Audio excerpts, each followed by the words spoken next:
War జోన్లో పరిణామాలు వేగంగా మారిపోతున్నాయి.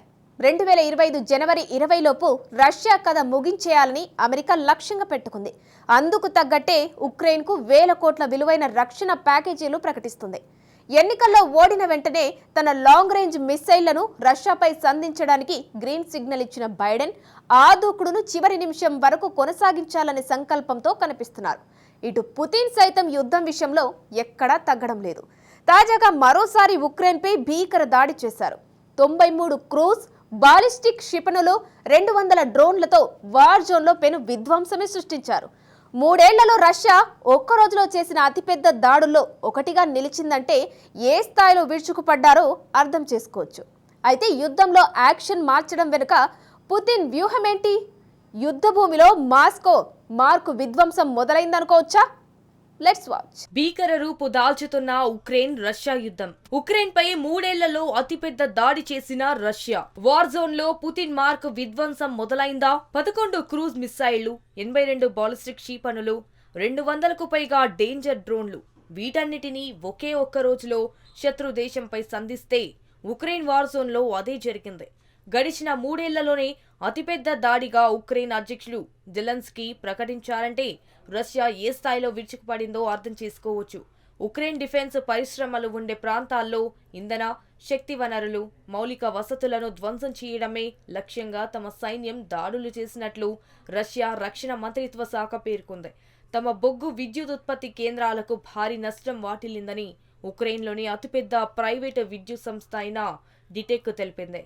ఉక్రెయిన్లో ఆయుధాలు, మందుగుండు సామాగ్రి తయారీని నిలవరించడమే లక్ష్యంగా ఇంధన వ్యవస్థలపైనే రష్యా తరచూ దాడులు చేస్తోంది.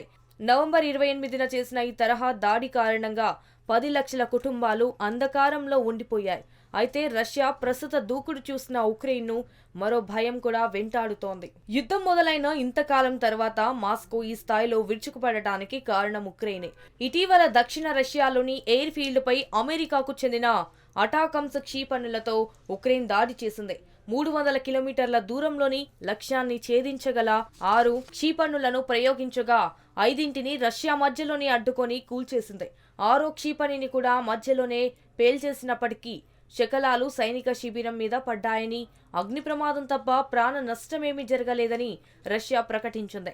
సరిహద్దుకు 115 కిలోమీటర్ల అవతల ఉన్న రష్యా ఆయుధ డిపోను పేల్చేశామని ఉక్రెయిన్ ప్రకటించింది. ఇప్పటిదాకా అటాకమ్స్ మిస్సైళ్లను ఉక్రెయిన్ భూభాగంలో ఉన్న రష్యా సైనికుల మీద ప్రయోగించడానికి మాత్రమే అమెరికా అనుమతి ఇచ్చింది. ఎన్నికల్లో ఓడిన తర్వాత ఏకంగా రష్యా భూభాగం మీద కూడా క్షిపణి దాడి చేయడానికి బైడెన్ అనుమతించారు. బైడెన్ చర్య 3 ప్రపంచ యుద్ధానికి దారి తీస్తుందనే ఆందోళనలు సర్వత్రా వ్యక్తమయ్యాయి. కాబోయే అధ్యక్షుడు ట్రంప్ తనయుడు జూనియర్ ట్రంప్ కూడా ఇది 3 ప్రపంచ యుద్ధాన్ని తీసుకొచ్చే చర్యనని మండిపడ్డారు. అటాకమ్స్తో దాడి చేయడంపై పుతిన్ అప్పుడే సీరియస్ అయ్యారు. ఈ దాడికి ప్రతీకారం తీర్చుకుంటామని వార్నింగ్ ఇచ్చారు. రష్యా కొత్తగా తయారు చేసిన బాలిస్టిక్ హైపర్సోనిక్ మిస్సైల్ ఒరెష్నిక్తో దాడి చేస్తామని పుతిన్ హెచ్చరించారు. ఉక్రెయిన్ను ఉక్కిరిబిక్కిరి చేసిన భయం ఈ డెడ్లీ మిస్సైళ్లను ఎక్కడ సంధిస్తారో అన్న అనుమానమే. ఒరెష్నిక్ అనేది హైపర్సోనిక్ బాలిస్టిక్ మిస్సైల్. ఉక్రెయిన్తో యుద్ధం కొనసాగుతున్న నేపథ్యంలో రష్యా దీనిని అభివృద్ధి చేసింది. అమెరికా, బ్రిటన్ అండతో ఒకవేళ ఉక్రెయిన్ దాడులకు పాల్పడితే కీవ్తో పాటు దానికి మద్దతిచ్చిన దేశాలకు కూడా గట్టిగా బదులివ్వగలమని హెచ్చరించేందుకే వీటిని అభివృద్ధి చేసినట్లు రష్యా చెప్తోంది. రష్యాలో దొరికే హెజిల్నట్ అనే డ్రై ఫ్రూట్ మొక్క పేరిట ఈ క్షిపణికి ఒరెష్నిక్ అనే పేరు పెట్టారు. ఈ హైపర్సోనిక్ బాలిస్టిక్ మిసైల్ ధ్వని వేగం కంటే 10 రెట్ల వేగంతో ప్రయాణిస్తుంది.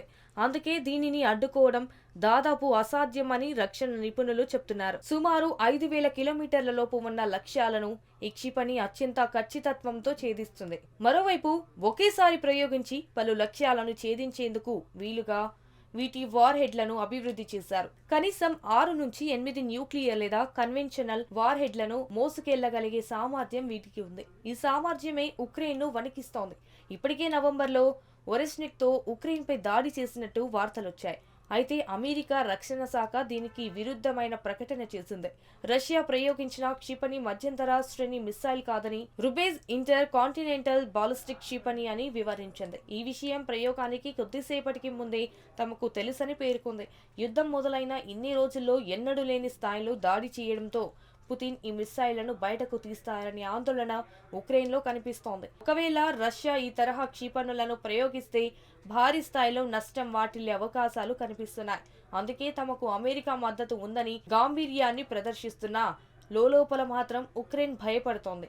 రష్యా భీకర దాడుల నేపథ్యంలో యుద్ధాన్ని వీలైనంత త్వరగా ముగించాలని పుతిన్ భావిస్తున్నట్టు స్పష్టమవుతోంది.